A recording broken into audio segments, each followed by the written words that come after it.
Assalamualaikum warahmatullahi wabarakatuh Sobat Penggerak. Dalam video kali ini saya akan memaparkan tugas demonstrasi kontekstual modul 1.3 yaitu tentang visi guru penggerak. Tentunya tetap dibersamai oleh fasilitator dan pengajar praktik yang hebat Bapak Heru Wijanarko dan Ibu Enci Lutfiatin Qadariyah. Saya Akidatul Taliyah dari UPTD SPFSDN Patemon 2 Kecamatan Tlogosari, CGP Angkatan 11 Kabupaten Bondowoso kelas 20B. First of all, kita akan bahas tentang visi guru penggerak. Untuk merumuskan visi guru penggerak, kita bisa menggunakan pendekatan inquiry apresiatif, yaitu sebuah pendekatan yang berlandaskan berpikir tentang perubahan yang fokus pada upaya kolaboratif dan penyelidikan untuk menemukan hal terbaik, melihat potensi atau kekuatan yang ada, sumber daya yang tersedia sebagai aset dan mencari cara bagaimana hal tersebut dapat dipertahankan, serta memunculkan strategi untuk mewujudkan perubahan ke arah yang lebih baik. Sehingga di sini diperoleh visi guru penggerak, yaitu terwujudnya peserta didik yang mandiri dan bertanggung jawab. Dari visi guru penggerak tersebut, kita buat alur atap untuk merumuskan sebuah kalimat prakarsa perubahan. Alur atap ialah A. Aset. Aset yang saya miliki yaitu semua warga sekolah, fasilitas yang ada, serta kemampuan guru dalam memimpin pembelajaran. Selanjutnya adalah T. Tantangan. Tantangan yang saya hadapi yaitu peserta didik yang kurang percaya diri serta tidak fokus saat KBM. Yang ketiga adalah aksi, di mana di sini saya melakukan tugas kerja kelompok dan mengikut sertakan peserta didik dalam kegiatan ekstrakurikuler.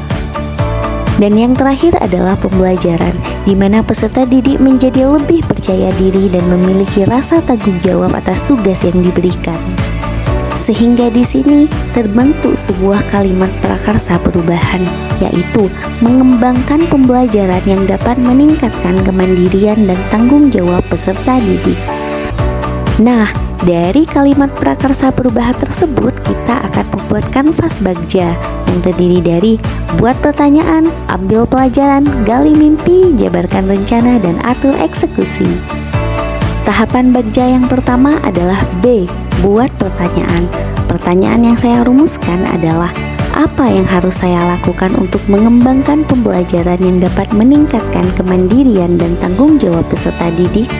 Tindakan yang perlu dilakukan yaitu mengajak kepala sekolah atau rekan guru bertukar pikiran terkait pentingnya pengembangan kemandirian dan tanggung jawab peserta didik, mencari literatur terkait kegiatan-kegiatan yang dapat meningkatkan kemandirian dan tanggung jawab peserta didik, dan melakukan refleksi serta umpan balik terhadap situasi pembelajaran saat ini sehingga memiliki panduan untuk bergerak. Tahapan yang kedua adalah A. Ambil pelajaran. Pertanyaan yang saya rumuskan antara lain, siapakah di sekolah atau lain-lain yang sudah menerapkan pembelajaran yang dapat meningkatkan kemandirian dan tanggung jawab peserta didik?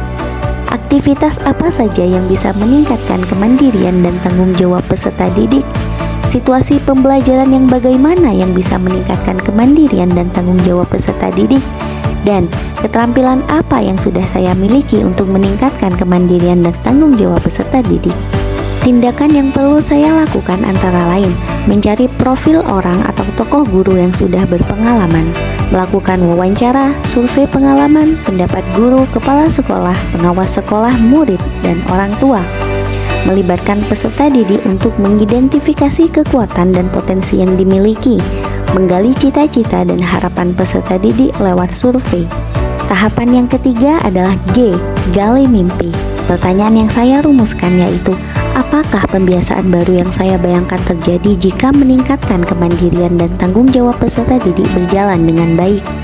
Lalu, tindakan yang perlu saya lakukan antara lain melakukan kegiatan brainstorming dengan KS dan guru-guru, membuat deskripsi sikap saya dalam merespon kesalahan peserta didik lewat survei, membuat daftar kegiatan pembiasaan yang ditimbulkan dari peningkatan kemandirian dan tanggung jawab peserta didik, serta membuat gambaran sikap dan respon peserta didik terkait kesalahan yang mereka buat melalui wawancara. Tahapan selanjutnya adalah J. Jabarkan rencana. Pertanyaan yang saya rumuskan yaitu, Apa langkah paling sederhana atau langkah pertama yang bisa dilakukan untuk meningkatkan kemandirian dan tanggung jawab peserta didik? Dan apa langkah terobosan yang bisa dilakukan untuk menguatkan praktik di kelas? Tindakan yang perlu saya lakukan antara lain menerapkan kegiatan pembiasaan yang sudah berjalan seperti merapikan sepatu, piket kelas, dan upacara bendera, memberikan tugas kerja kelompok dalam setiap minggunya, mengikut sertakan peserta didik dalam kegiatan ekstrakurikuler, melakukan dialog penjajakan bersama KS dan guru mengenai program atau kegiatan penguatan kemandirian dan tanggung jawab peserta didik, membuat capaian yang realistis untuk setiap minggunya, dan menyusun aturan yang boleh dan tidak boleh lakukan agar peserta didik bisa meningkatkan kemandirian dan tanggung jawabnya. Tahapan yang terakhir adalah A. Atur eksekusi.